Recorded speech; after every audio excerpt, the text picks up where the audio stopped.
Assalamualaikum warahmatullahi wabarakatuh. Jamaah Kampung Taqwa Astagfirullahaladzim. Mari kita lanjutkan lagi. Masih di surat Al-Qasas, surat yang ke-28. Kita sudah sampaikan bagaimana Allah Subhanahu wa taala mengembalikan anak yang dihanyutkan di sungai kepada ibunya dengan cara yang tidak pernah disangka oleh siapapun. Cara yang hampir mustahil, karena berlindung di orang yang bakal membunuh anak-anak laki-laki kecil. Dan disitulah ada peran Allah Subhanahu wa taala ketika Nabi Musa diharamkan menyusui dari ibu siapa saja, dilarang atau dicegah. Lalu ibunya yang akhirnya menyusui, dan terjadilah bukti, terbuktilah janji Allah Subhanahu wa taala, wa'adallahi haqqa, bahwa janji Allah benar, dan banyak orang yang tidak mengetahui. Mari kita lanjutkan di ayat yang ke-14 surat Al-Qasas. Surat ke-28 ayat yang ke-14. Bismillahirrahmanirrahim. Walamma balagha ashuddahu wastawa atainahu hukman wa ilma wa kadzalika najzil muhsinin. Dan ketika telah sampai umurnya, telah nampak kedewasaannya, kami berikan kepada dia Musa kebijaksanaan atau kenabian dan ilmu. Begitulah kami membalas bagi orang-orang yang berbuat baik. Ini mulai babak baru ya. Babak yang terakhir adalah Nabi Musa diasuh oleh Firaun. Babak ini babak baru, yaitu Nabi Musa sudah dewasa ya. Balagha ashuddahu, sudah kuat fisiknya, sudah kekar kira-kira. Wastawa, dan sudah dewasa dari sisi non fisik, berarti sudah mapan lah kira-kira orang ini. Mungkin di angka 30 tahunan kira-kira. Jadi badannya sudah dewasa secara fisik, pemikirannya juga sudah matang.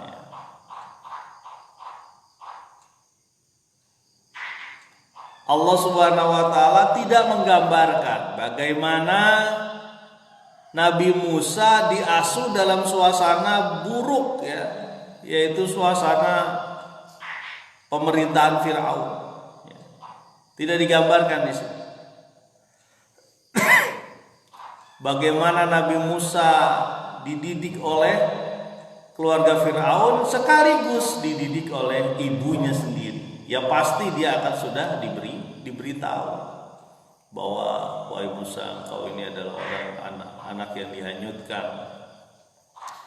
Kemudian engkau ini punya suku, yaitu suku Israel, suku Bani Israel. Dan agama kamu adalah agama yang menyembah Allah, bukan menyembah Firaun. Di sini Allah tidak menyebutkan bagaimana Nabi Musa melewati masa, ya, tahu-tahu dia sudah dewasa, ya, tidak disebut. Ini bagian dari seni Al-Quran dalam menceritakan kita, hingga kita ngawang-ngawang dan membayang-bayang gitu. Kira-kira gimana ya waktu remajanya, gimana tuh anak tuh, ya.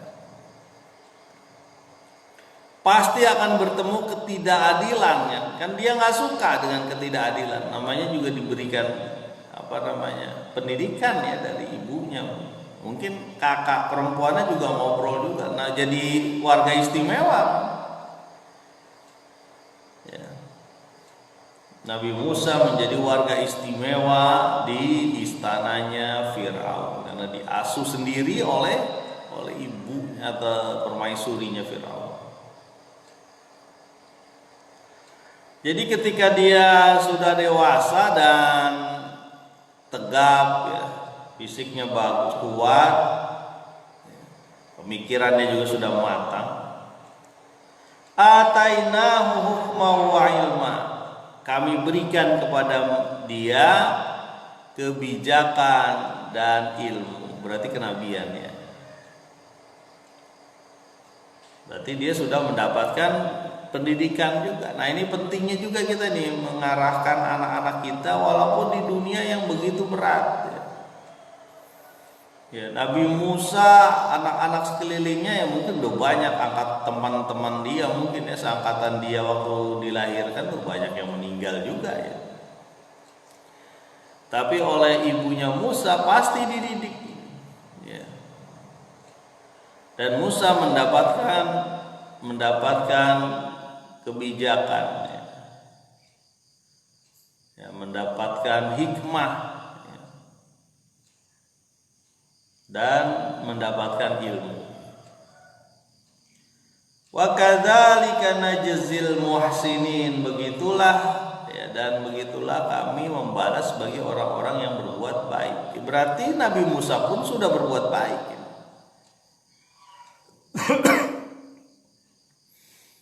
Sudah melakukan kebaikan, dan mungkin dia sudah tidak di istananya Firaun waktu itu, ya. Lumayan lama, ya, hampir 30 tahun. Itu perkiraan saja, ya. Nah, jadi babaknya sudah berubah nih, babak ketika Nabi Musa sudah dewasa. Beda dengan sebelumnya Nabi Musa saat bayi. Jamaah kamu takwa astan rahimakumullah. Ayat ke-15 surat Al-Qasas. Wa dakhala al-madinata ala hini ghaflatin min ahliha fawajada fiha rajulaini yaqtatilan. Hadza min syi'atihi wa hadza min aduwwi fastaghathahu alladhi min syi'atihi 'ala alladhi min aduwwi fawakazahu Musa faqada 'alaihi qala hadza min 'amali syaitan innahu aduwwum mudillum mubin. Dan masuklah Musa ke kota pada saat di mana penduduknya lalai, ghaflah. Lalu bertemulah dia dengan dua orang yang saling bertengkar mau membunuh.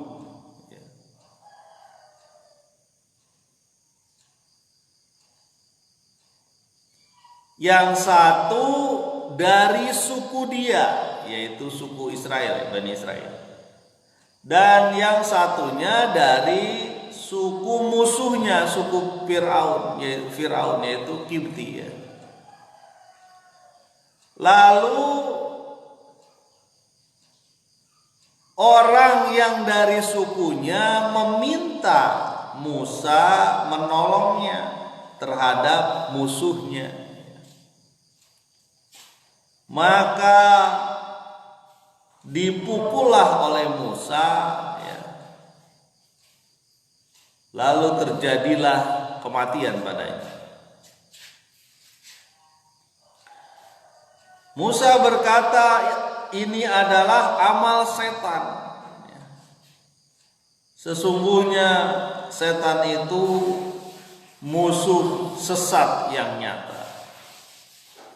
Nah, ini ketika usia Musa kurang lebih usia kedewasaan tersebut, dia datang ke kota. Pertanyaannya adalah mungkin saja, apakah Nabi Musa ini sudah keluar dari istananya Firaun? Makanya dia masuk ke kota. Bisa, itu bisa jadi. Ya. Bisa saja memang dia sengaja ngajak keluar, ya, melihat kondisi sukunya yang disiksa oleh Firaun. Pasti kan nggak mau dia. Ada ketidakadilan di situ, pasti dia pergi. Dan dia datang ke kota tersebut, ya. Pada saat penduduknya lalai, bisa saja siang hari orang pada istirahat, ya, atau mungkin di malam hari, kita belum tahu. Yang jelas pada saat penduduknya lalai dia datang. Lagi datang tersebut, pada saat kedatangan tersebut, dia bertemu dengan dua orang, ya, di kota tersebut. Ada yang mengatakan kota Memphis.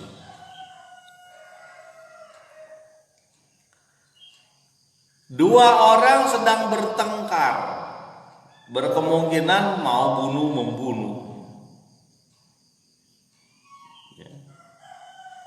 Yang satu dari sukunya Musa, yang satu sukunya Firaun, suku Kipti.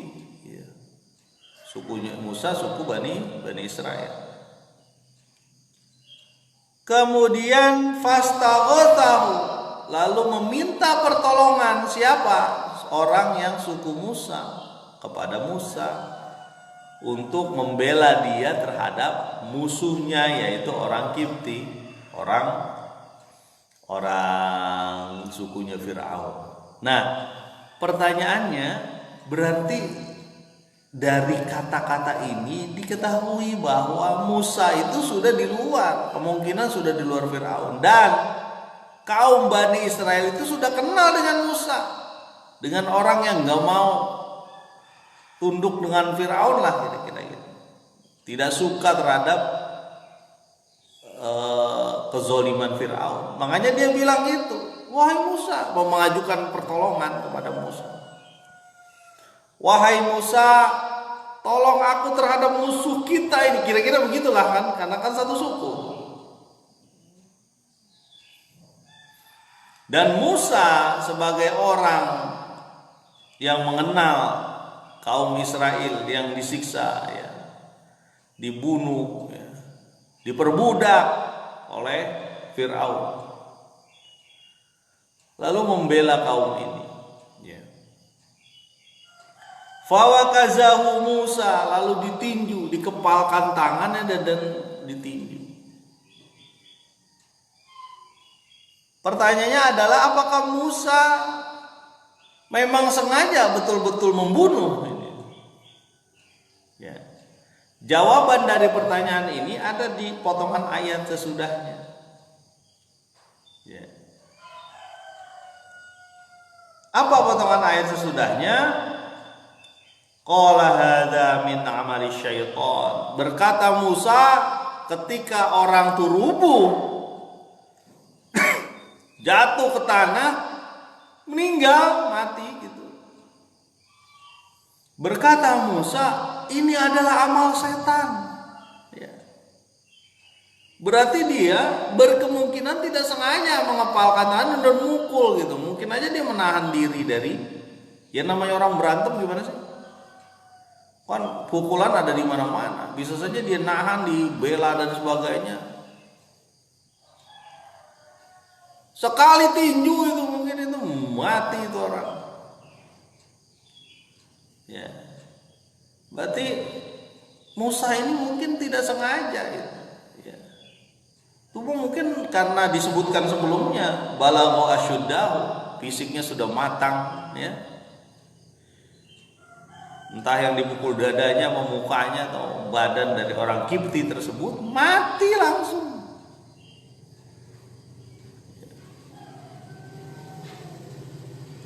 Jamaah kamu takwa asten rahimakumullah, dan siapapun teman-teman yang mendengarkan siaran ini, melihat siaran ini. Di sini ada satu proses, di situ pun terjadi kehendak Allah. Ya. Nanti kita lihat bagaimana Nabi Musa juga melihat pembunuhan. Ya. Masih ingat mungkin ya, ada salah satu guru Nabi Musa yang membunuh seorang anak. Jamaah kamu takwa astagfirullah, dan siapapun teman-teman yang mendengarkan siaran ini, jadi Nabi Musa itu sadar, ya Allah, ini perbuatan setan, aku telah membunuh dia. Berarti dia tidak sengaja, ya. Bukan Nabi pembunuh lah dia.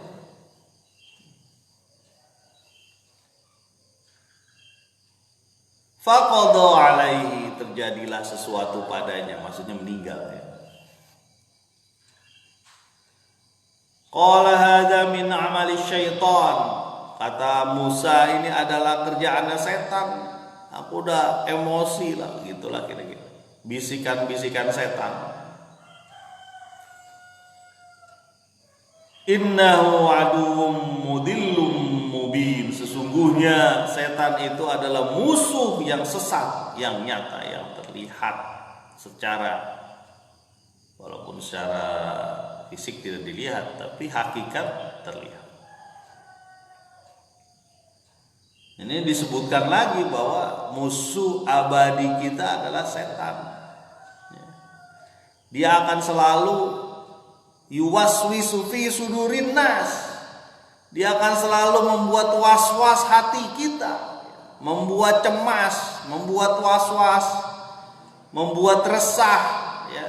Setan tuh, makanya kita berlindung, qul a'udzu birabbin nas, malikin nas, ilahin nas, min syarril waswasil khannas allazi yuwaswisu fi sudurin nas minal jinnati wan nas. Karena yang namanya setan itu terus menerus ada hingga hari kiamat, ya. Dia sudah bilang sama Allah Subhanahu wa taala, sudah mohon sama Allah Subhanahu wa taala supaya usianya diakhirkan hingga kiamat. Dan dia menjadikan anak Adam sebagai sasaran dia teman di neraka. Gimana caranya supaya menggelincirkan manusia tidak kembali lagi ke surga? Itu misi utamanya setan. Saya sampaikan lagi ya. Apakah setan menyuruh kita mencuri? Iya, betul. Apakah setan menyuruh kita mengambil rizki yang haram? Iya, betul juga. Apakah setan menyuruh kita untuk berzina? Iya, betul juga. Apakah setan menyuruh kita untuk pelit? Iya, begitu juga. Apakah setan menyuruh kita gibah? Iya, begitu juga. Tapi apa salah satu amal setan yang dijempolin sama iblis, ya? Iblis itu apa ya? Pemimpinnya lah, pemimpin setan. Ini teman-teman perlu mencermati nih. Karena hadis ini bisa jadikan ingatan kita ketika kita berhubungan dengan orang terdekat kita, yaitu suami atau istri kita. Ini karena hubungannya dengan setan nih, kita ingat lagi bahwa Adam turun, ya, kemudian dengan tipu daya dari setan. Kita harapkan kita akan kembali lagi ke surga, ya, anak Adam. Tapi gimana caranya? Setan itu bukan masukkan kita ke surga, malah menyelewengkan ke neraka, ya. Dan untuk mencapai neraka dikelilingi oleh syahwat, oleh kesenangan, ya. Sementara surga dikelilingi oleh sesuatu yang kita benci, ya. Makanya perbandingan, banyak orang yang melakukan maksiat dibanding taat. Oke, kita kembali lagi tadi mengenai bagaimana tipu daya setan, syaiton. Nama itunya sebenarnya syaiton, bukan setan. Setan itu kan bahasa Indonesia aja, ya. Suatu ketika berkumpullah delegasi para setan dipimpin oleh iblis untuk melakukan evaluasi kerja. Karena setan itu kerjanya ya itu menggelincirkan anak Adam. Harus ada evaluasi, iya. Makanya setan juga melakukan manajemen itu, jangan salah, ada pengawasan di situ.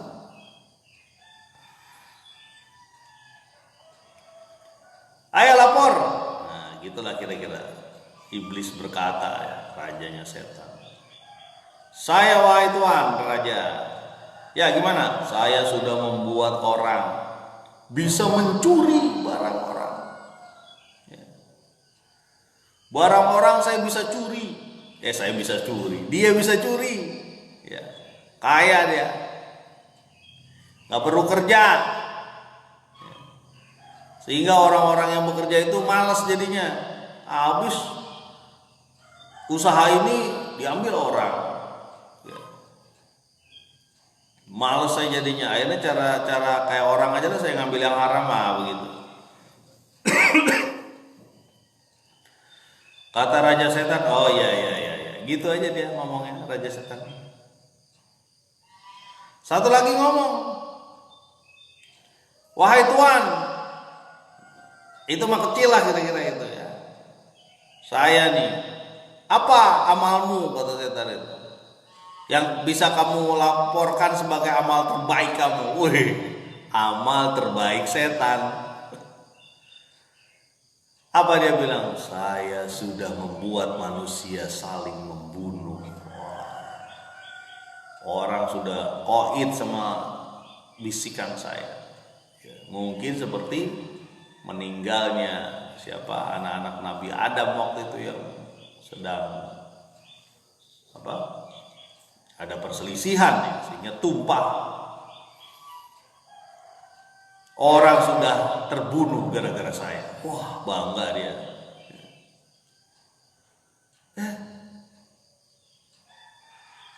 Iblis cuma bilang begini, oh ya, gitu aja.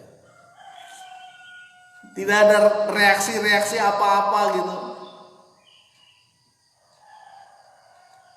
Itu iblis, jurusan iblis pembunuh itu juga bingung kali ya. Setan pembunuh itu bingung. Wah, ini saya sudah maksimal kayak gini, biasa-biasa aja nih Tuhan nih. Begitupun yang jurusan pencuri itu. Padahal kita udah sukses nih membuat orang korupsi nih, tapi biasa-biasa aja nih. Satu lagi ngomong, wahai Tuhan, saya datang. Apa amal terbaikmu? Apa amal yang bakal membuatmu jadi dekat dengan aku sebagai raja setan? Kira-kira gitu. Ini sih bahasa saya aja, ya. Saya mensarikan dari hadis. Wahai Tuhan, saya sudah berhasil memisahkan dua orang yang menjadi pasangan. Maksudnya apa? Saya sudah membuat cerai laki-laki dan perempuan. Berbinar-binar itu mukanya iblis itu bilang, nah ini yang saya kendaki kayak gini. Senang dia itu, raja iblis itu senang ketika ada seseorang yang bercerai dengan istrinya. Ini hadis nih kawan. Jadi kalau kalau bahasa kita, bahasa lain kita ini penafsiran saya aja ya. Bisa jadi itu lebih berat dari pembunuhan dan pencurian. Ya, walaupun dalam hukum kisos berbeda ya. Kalau bunuh dibalas bunuh. Ya. Kalau cerai dibalas apa? Dibalas nikah gitu. Artinya apa? Setan senang sekali terhadap perceraian. Ya. Apalagi dengan hal-hal yang gara-gara yang sepele. Ya. Kecuali ya dia bercerai karena suaminya pindah agama dan sebagainya, itu wajar. Atau suaminya tidak datang berbulan-bulan sampai bertahun-tahun, ya sudah, bukan cerai ya. Tapi kalau ada suami istri ya, yang suaminya juga berusaha untuk mencari hal-hal yang halal ya. Suaminya juga tidak melakukan hal yang maksiat ya, tidak berselingkuh dia. Nah, kemudian walaupun rizkinya mungkin terbatas, tapi tahu-tahu terjadi ajuan perceraian dan sebagainya, itu pertanyaannya adalah ya, bagaimana istri yang mengajukan cerai dengan suami seperti ini ya. Karena apa? Ini ada tipu daya setan. Pasti dibisik-bisikin, pasti itu. Itu mah suami gak bener. Masa nafkain kita kayak gini, nggak kayak orang-orang ya. Hina amat saya sebagai wanita diperlakukan seperti ini. Itu ada waswisu fi sudurin nas ya. Begitupun laki-laki sama kasusnya. Saya sudah nggak cinta lagi sama dia gitu. Makanya Umar pernah ngobrol begini nih, Umar bin Khattab nih. Wahai Umar, kata seorang rakyatnya, saya mau gugat cerai istri saya. Loh, kenapa kamu gugat cerai? Saya udah gak cinta lagi sama dia. Marah Umar tuh, dia bilang, cinta, tanggung jawab mana? Gitu. Jadi yang namanya menikah itu mix antara cinta dan tanggung jawab. Hanya gara-gara orang mukanya berubah, ya, dia melihat yang lebih apa? Yang lebih heran ya, yang lebih bening, lalu dia berubah ya. Godaan mah pasti aja ada kawan. Musa aja digoda itu tadi ya. Digoda untuk emosinya naik ya. Makanya kalau kata saya ya, kemarin saya sampaikan, kalau kita tinggal di Bogor kita bersyukur ya. Iya, baru ada begitu di sana. Dan kita punya kemampuan untuk membantu, insya Allah. Jadi kembali lagi ke ayat, betapa hebatnya itu godaan setan itu, ya. Orang bisa berzina, bahkan orang bisa bercerai. Ya. Mudah-mudahan banyaklah hikmah yang insya Allah kita dapatkan. Subhanakallahumma wa bihamdika asyhadu an la ilaha illa anta astaghfiruka wa atubu ilaik. Assalamualaikum warahmatullahi wabarakatuh.